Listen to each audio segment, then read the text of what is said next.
Dr. Virani, thank you so very much for joining us for the Trailblazers in Health series. Although you mentioned that address me as Salim, that's very kind of you. But keeping up with the protocol, with all due respect, it's a pleasure interacting with you.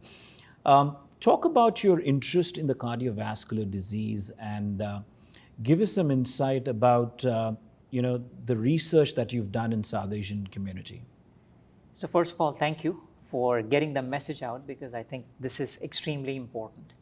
I am a South Asian. I don't think you need to look further into me to know that. I am originally from Pakistan, and my family is from India. They went to Bangladesh, and then at the time of the war, they came to Pakistan. So of course, I've had my own fair share of seeing what cardiovascular disease, especially we as South Asians don't just have a higher prevalence of cardiovascular disease, it's very premature. It happens at a very early age. So the number of years that we lose in this, right, because of cardiovascular disease, a number of productive years of life that we lose, is something that grabbed my attention. Seeing a lot of young people getting heart attacks, strokes, diabetes, and losing those productive years of life where they could have done so much for themselves and their families. That is what grabbed my attention, even when I was a medical student. And then, of course, I've had training in cardiology, and that added more to what I wanted to do. And then I had a PhD in statistics and health services research. Over the years, what I have learned is that, yes, it is good to be on the cutting edge, learn new things about what drives heart disease in South Asians. But equally important is, have we utilized the information that we already have? So what I mean by that is that a lot of disease, a lot of premature cardiovascular disease in South Asians can be explained by the traditional risk factors as well. I mean, we know that for us, diabetes, especially premature diabetes, is extremely important. There's a lot we can do with our physical activity as well. So those are the kinds of things that I've been very interested in.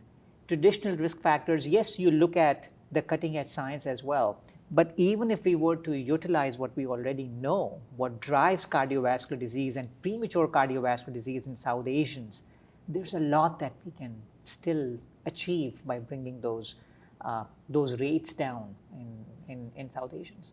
Now, keeping up with the concern that many individuals from our community, what they've expressed, especially when you also mentioned that heart attacks happening amongst the youngsters, what are some of the key reasons for that? And what is it that one should keep in mind, be vigilant about their health? Yeah, so I don't think we know everything, but there are a few observations. One is that diabetes is much more frequent in our community. It is not just diabetes, but as I mentioned earlier, it's premature diabetes as well. So it happens at a much younger age. The other aspect of that is that as we have moved from our countries of origin, whether that's India, Pakistan, Bangladesh, Nepal, when we move to the Western countries, the diets have bigger portions, right? But we, as our bodies, may not be able to take those. So that acculturation that has happened may have been maladaptive to some extent. Other aspects of this is the kind of job sometimes that we are in. It's very sedentary. Right? So we don't have as much physical activity. That's the other thing that's been seen very often in South Asians, that we don't spend as much time being physically active as some of the other ethnic groups do. So again, these are some of the things that can explain, not everything, but these are some of the things that we can actually control, right? I'd like to focus on things that we can actually control. Speaking of controlling now and managing the heart disease, why is it that we are not able to optimally, use the studies around? Why are we unable to control and manage it? Can you elaborate on that? So that's not just for our South Asian community. That's everywhere. If you look at, guidelines come out, right? But then it takes on average 16 years for those guidelines to be implemented in clinical practice in US, right? So that's not just a problem taking care of our South Asian, colleagues, our brothers, sisters, right? It's everywhere.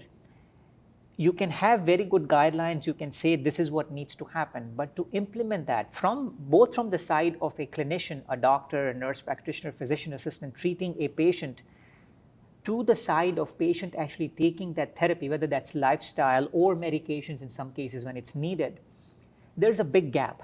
And that gap is a lot of it is dependent on the patient being comfortable with the communication that they're receiving. Do they understand why is it that they're taking that medication? And at the end of the day, what difference that medication is going to make for them? Is it going to affect their lifestyle? Remembering medication, what we call disutility, is pretty high. A lot of times, even after having a heart attack, if you look at the data in US, 50% of the patients after having a heart attack, 4 years from that time, are not taking more than half of their medications. So now we are talking about preventing heart attacks and strokes. So you can imagine that it's even more difficult because that motivation that's there, I've already had a heart attack, I need to be on my medications, it's even lower. So it's that motivation factor. And I think programs like these, SKN Foundation, what we're doing, we're bringing that awareness level up. And once that awareness is there, we can all understand that we do have a little bit of a higher risk.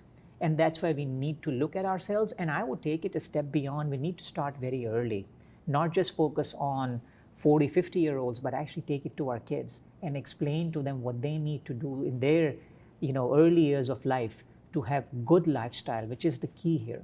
Right. Now, while I'm interacting with the various medical professionals, the heart experts, cardiovascular experts over here at the conference, it's good to understand early on in their life, as you laid emphasis, you all have mentioned about the habits, the change in environment when we migrate to this part of the world.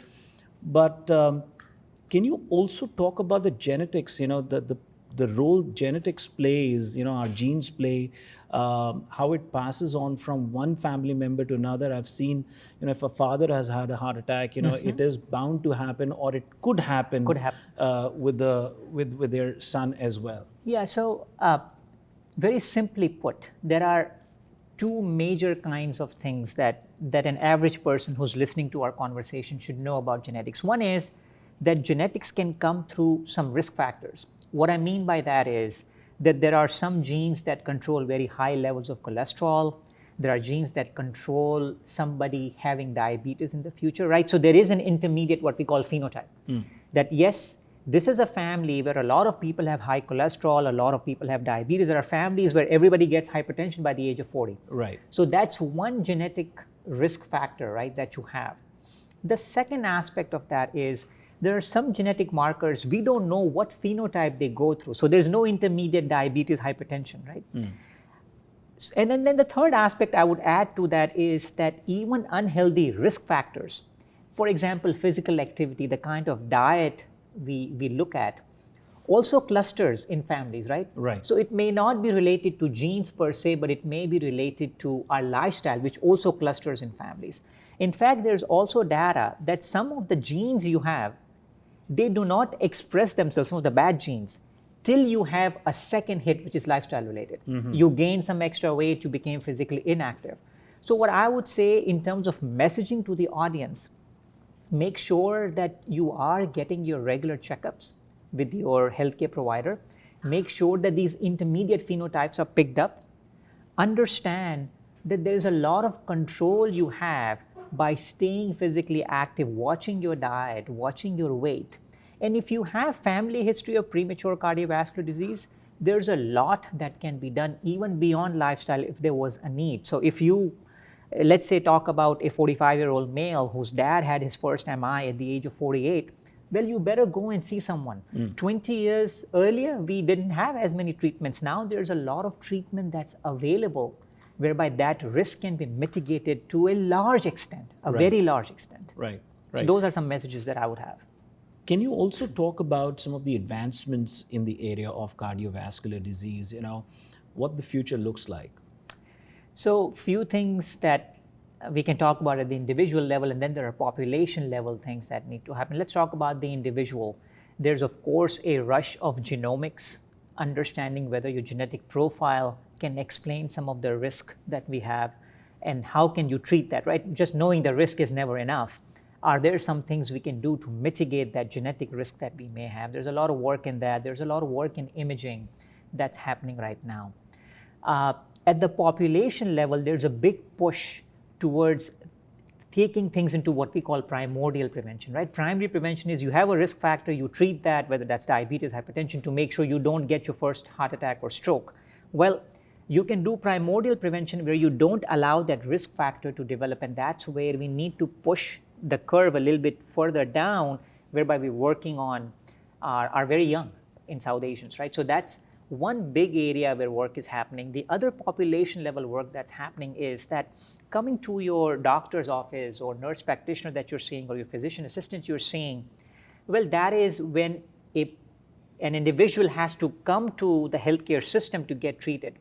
There are a lot of these models whereby we can take these interventions into the community, and you don't need a very highly trained healthcare practitioner to be delivering this. These can be, people can be trained, they can be members of the community, and that way you are actually taking these interventions into the community, to the people who really need this. So you've removed this barrier that, well, I have to not go to work and take 2 hours off and go and see someone, and that person may not even have enough time to have a 20-30 minute conversation on your lifestyle because they've got 20 patients to see.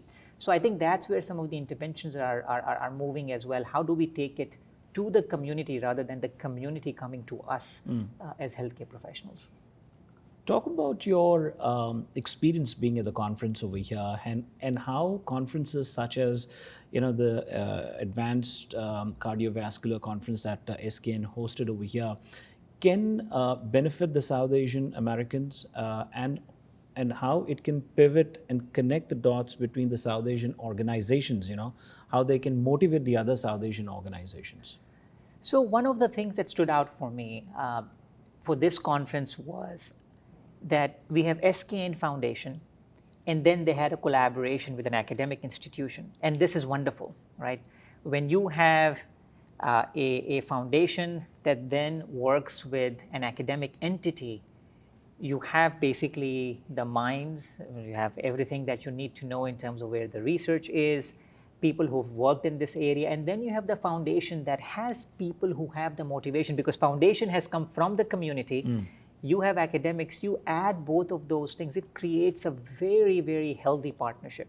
So to me, that was one of the first things that stood out about this conference. The second is that the organizers have done a tremendous job in getting a lot of very big hitters in this area. Actually, I see quite a bit.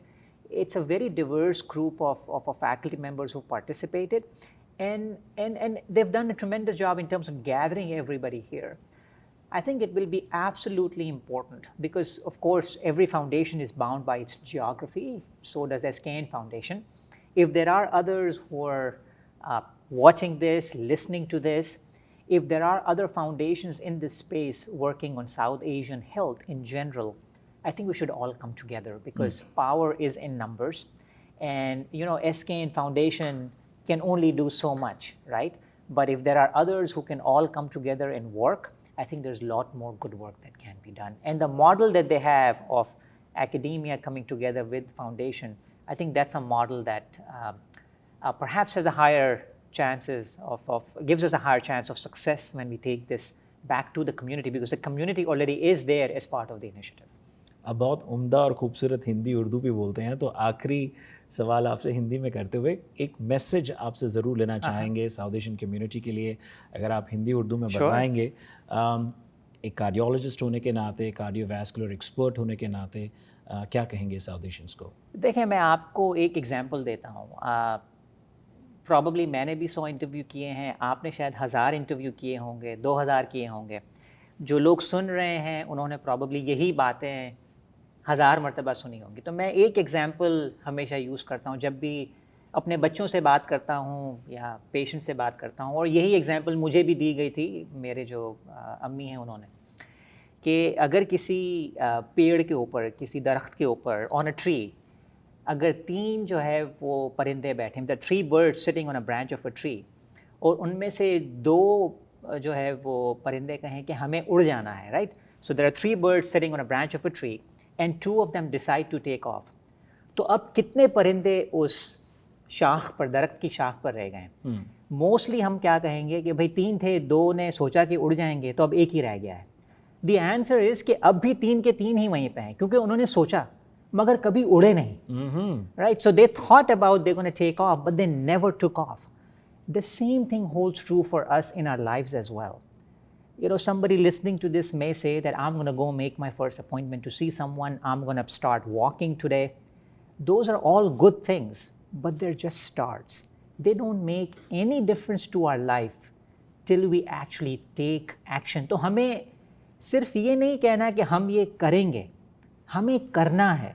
तो हम किस तरीके से उस जगह पे पहुँचें कि हम सिर्फ ये कह नहीं रहे कि हम ये करेंगे, मगर हम एक्चुअली इस चीज़ को कर रहे हैं, वो बहुत ज़्यादा ज़रूरी है. तो ये बस मेरा एक मैसेज है कि देखें, सिर्फ सुन के 5 मिनट के लिए खुश हो जाना कि हाँ मैंने कुछ सुन लिया, अच्छी बात है, मगर हमें उसे एक स्टेप आगे लेके जाना है. बहुत ही बढ़िया बात आपने कही कि सोच सिर्फ सोच ही रह जाती है अगर उसमें कुछ प्रयास या एक्शन ना लिया जाए. A wonderful thing that you said. Thank you so very much, Dr. Virani, for talking to us for the Trailblazers in Health Series. Thank you.